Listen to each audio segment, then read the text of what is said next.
Donc pour calculer ces réactions d'appui, que j'ai notées RA, RB, HA, LA, etc., on va utiliser les trois équations de la statique, qui sont les suivantes. La première, somme. Alors ça, ce terme mathématique, ça veut dire somme. Somme des forces horizontales égale 0. Somme des forces horizontales.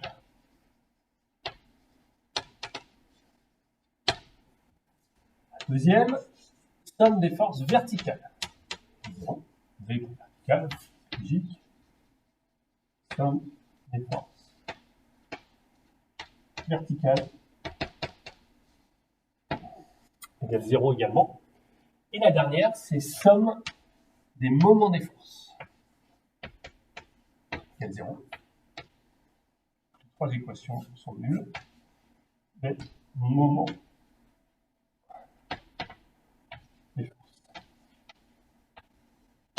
égale 0.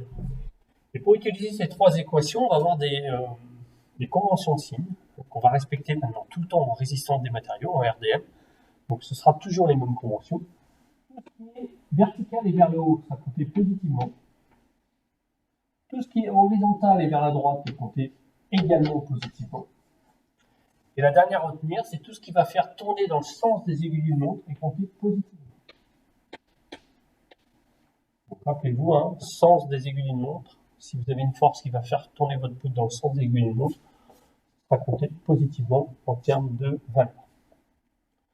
Donc, une fois qu'on utilisera ces trois équations, ça nous permettra de trouver les réactions d'appui. Alors, cette équation, la première, somme des forces horizontales égale 0, on l'utilisera très peu, parce qu'il y aura rarement des forces horizontales dans nos exemples. Donc, souvent, on n'utilisera que ces deux équations, somme des forces verticales et somme des moments des forces. Alors, avant de rentrer dans le détail des calculs des réactions d'appui, je vais vous faire un rappel sur le moment des forces, parce que je ne suis pas sûr que vous vous rappelez la formule. On l'a vu l'année dernière. Alors, qu'est-ce que c'est le moment d'une force? Le moment d'une force traduit l'effet qu'une force sur la rotation d'un objet. Il faut penser en termes de rotation. Et pour le calculer, on multiplie la force en newton par la distance qui sépare cette force de l'axe de rotation. Alors une force, j'espère que vous en rappelez, ça s'exprime en newton,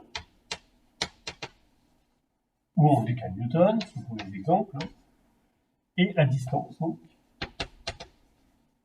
en mètres.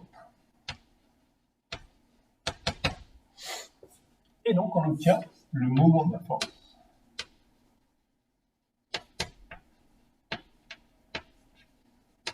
en newton-mètre.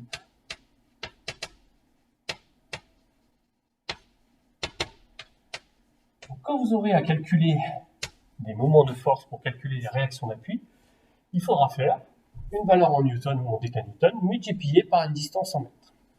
Et cette distance, c'est la distance qui sépare la force de l'axe de rotation. Vous aurez donc, si je prends l'exemple, une poutre,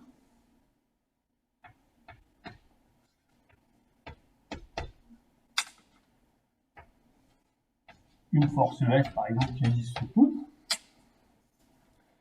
Et bien pour calculer le moment de cette force, on choisira de manière arbitraire un axe de rotation sur la poutre. Alors souvent, on le prend ici, cet axe de rotation, tout le temps là, au point A, là où il y a la réaction d'appui RA. Et donc la distance, on la prendra entre la force F et cet axe de rotation que j'ai mis en bleu ici. Donc la distance, elle se trouvera ici. Donc elle sera donnée dans les exercices, dans les exemples. Vous saurez exactement à quel endroit se situe cette force F sur la poutre. Vous connaîtrez également la longueur totale de votre poutre. Et donc ça vous permettra de calculer les moments des forces. D'accord? Donc voilà pour le rappel sur le moment des forces. Ça va nous aider pour la suite.